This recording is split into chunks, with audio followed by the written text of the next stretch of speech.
Fitness वाली बहू। चंद्रनगर गांव में सुगना अपने बेटे रमन के साथ रहा करती थी। कुछ ही दिनों में उसकी शादी राधा नाम की एक लड़की से हो जाती है। राधा फिटनेस को लेकर बहुत ज्यादा सजग होती है और वो घर के बाकी लोगों को भी दिन भर फिटनेस टिप्स देती रहती है। बहू, आज तो मुझे आलू पूरी खिला दो। नहीं माँ जी, उसमें बहुत ज्यादा फैट और कोलेस्ट्रॉल होता है। आपको तो मैं आज प्रोटीन सलाद बनाकर खिलाऊंगी। कुछ दिनों तक तो सब ठीक लगता है, मगर धीरे धीरे सुगना और रमन दोनों ही राधा की इस आदत से परेशान होने लगते हैं। राधा, मैं मानता हूँ हमें फिटनेस के प्रति सजग रहना चाहिए, मगर बाकी की चीज़ें भी खानी उतनी ही ज़रूरी है। रोज़ रोज़ प्रोटीन सलाद थोड़ी ना खाया जाता है। आपको तो खुद तला फला खाना है, माँ जी का तो आप बस बहाना बना रहे हो। देखो जी, जो आप खाते हो आप वही बन जाते हो। अरे मुझे ये सब ज्ञान मत दो राधा, मैं बस ये कहने की कोशिश कर रहा हूँ कि हर चीज़ खानी ज़रूरी होती है। तेल और घी भी खाना ज़रूरी होता है एक मात्रा में। खैर, तुम नहीं समझोगी। कुछ दिनों बाद तीज आने वाली होती है और सुगना अपने दोस्तों के लिए तीज पार्टी रखती है। अरे बहू, आज तीज है और मैंने कुछ सहेलियों को खाने पर बुलाया है। कुछ अच्छा सा उन सब के लिए पकाना। ठीक है माँ जी। शाम को सुगना की सब दोस्त आ जाती हैं। सुगना सबको अपनी बहू से मिलवाती है। अरे वाह सुगना, तुम्हारी बहू तो बहुत ही खूबसूरत है। सिर्फ खूबसूरत ही है या गुनी भी? अरे नहीं नहीं, मेरी बहू बहुत ही संस्कारी है। घर का सारा काम भी खुद करती है। थोड़ी देर सब गप्पे मारते रहते हैं। फिर राधा टेबल पर खाना लगा देती है। खाना लगा दिया है मैंने, आप सब खा सकते हैं। सब लोग टेबल पर आते हैं। अरे ये सब क्या है? आंटी, ये पालक का सूप है और वो स्प्राउट सलाद।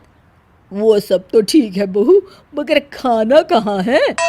आंटी, यही खाना है, इससे हेल्थ भी बनी रहेगी और आप सबकी उम्र में तो यही खाना ठीक रहता है। हमारी उम्र मतलब? अरे हम कोई बुढ़िया थोड़ी ना हो गई हैं। और ओ सुगना, अगर खिलाना ही नहीं था तो हमको बुलाया ही क्यों? सब मूड खराब हो गया तीज के दिन, चलो यहाँ से। और ये सब बोलते हुए सब औरतें चली गई। अरे ऐसा क्यों किया राधा? मैंने बोला था ना कि कुछ अच्छा बनाना। तुम्हारे फिटनेस टिप्स हर जगह अच्छे नहीं लगते। आज तुम्हारी वजह से सब मुझे इतना सुना कर गई। जाओ, अब वो पालक सूप और सलाद खुद ही खाओ। उधर रमन भी राधा की इस आदत से बहुत परेशान हो जाता है, क्योंकि वो रोज उसके टिफिन में कोई ना कोई सलाद बनाकर देती और दाल देती। और एक शाम जब रमन ऑफिस से लौटता है तो अचानक गुस्से से आग बबूला हो जाता है। राधा, ओ राधा! आ रही हूँ, चिल्ला क्यों रहे हो? चिल्लाऊंगा ही ना, आज ऑफिस में मैं बेहोश हो गया था। अरे मगर क्यों? अरे तुम जो फिटनेस के नाम पर रोज ही सलाद और दाल देती हो ना, टिफिन में उससे मेरा पेट नहीं भरता और मुझे वीकनेस की वजह से चक्कर आ गए। मगर उसमें तो प्रोटीन होता है। हर चीज लिमिट में अच्छी लगती है राधा, चाहे वो फिर प्रोटीन ही क्यों ना हो। उसके अलावा भी सबकी मात्रा खाने में जानी चाहिए। मैं तो बस आप सबकी सेहत के लिए ये सब करती हूँ। अरे इतना भी मत करो, हमें खुला छोड़ दो थोड़ा। थोड़े दिनों बाद एक दिन जब सुगना मंदिर से लौटकर आ रही होती है तो अचानक से गिर जाती है और उसकी सब उंगलियां और हाथ पैर जोर से अकड़ जाते हैं। कुछ लोग मिलकर उसे घर छोड़ जाते हैं। घबराई हुई राधा तुरंत डॉक्टर को बुलाती है। डॉक्टर साहब, माँ जी को क्या हो गया है? इनका पूरा चेकअप करना होगा। वैसे तो मुझे लग रहा है कि इनको गठिया हुआ है, इतना तो पता चल रहा है। गठिया? बाप रे! हाँ, गठिया। इनके घुटनों और सभी जोड़ों में जो लचक, जो चलने फिरने के लिए ऑयल चाहिए ना, वो अब नहीं है। अरे कैसी बातें कर रहे हैं आप?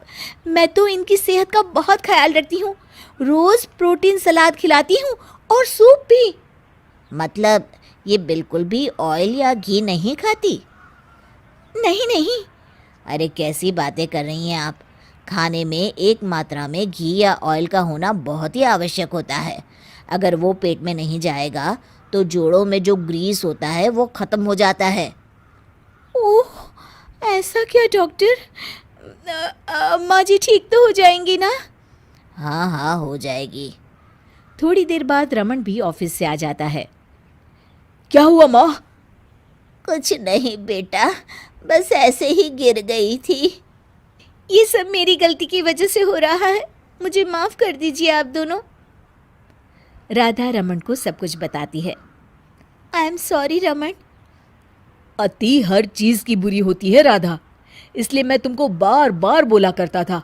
तुम्हारी फिटनेस के प्रति जागरूकता अच्छी लगती है, लेकिन शरीर में हर तरह की प्रोटीन जाना भी जरूरी है।